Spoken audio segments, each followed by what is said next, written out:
Hello, I am Lev Vygotsky. I was born in a middle-class Jewish family on November 5th, 1896 in Orsha, Russia. I received primary education from my mother, who was trained as a teacher. I later entered public school for secondary studies and was chosen to attend Moscow University.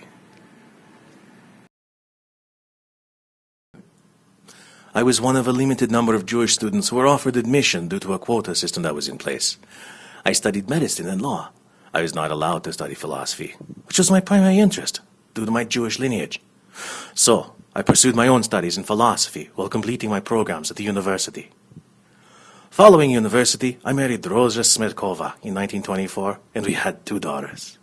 I taught in Gomel and set up a research lab at Gomel Teachers College, where I was able to continue psychological research and give lectures on what would ultimately become my published works.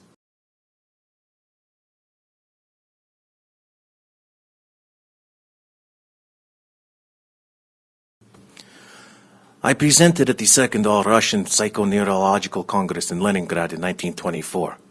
It was during this time that I met Alexander Loria and Alexei N. Lentontiev. We worked together on a cultural historical theory of activity. Loria later pushed to have my works translated and published.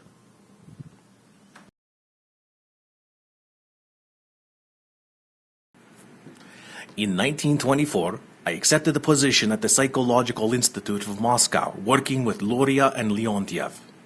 It was here that I was able to read archived materials, which I later used to help postulate my theories.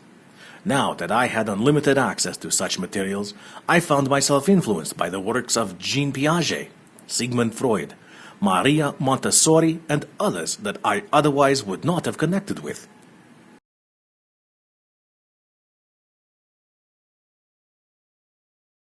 My career was built on my work in paidiology, the scientific study of the physical and mental development of children.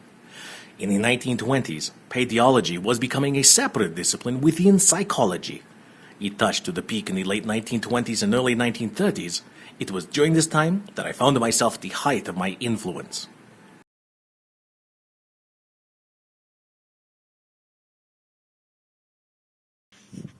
Stalin, Russia's leader, forcibly ended the study of paidiology before my death.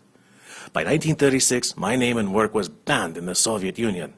This lasted for over 20 years.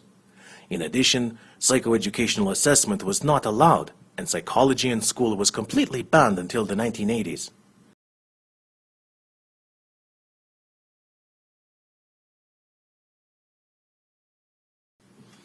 People say Stalin targeted my work for personal reasons. Stalin's son experienced difficulty in school and was thought to be among the children who were unable to pass the psychological tests.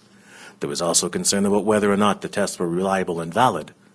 They were also considered inappropriate.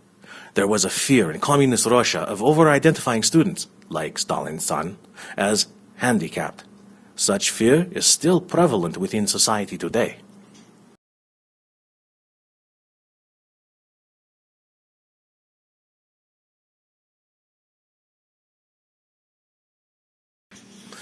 Stalin also did not like that I discussed and responded to the ideas of other psychologists, including Pavlov, Lewin, Freud, Adler, and Piaget. Although I did not know these thinkers personally, I wrote in dialogue with these people as if I were conversing with them, discussing their ideas. Even though it wasn't in person, it is thought that Stalin was threatened by these conversations.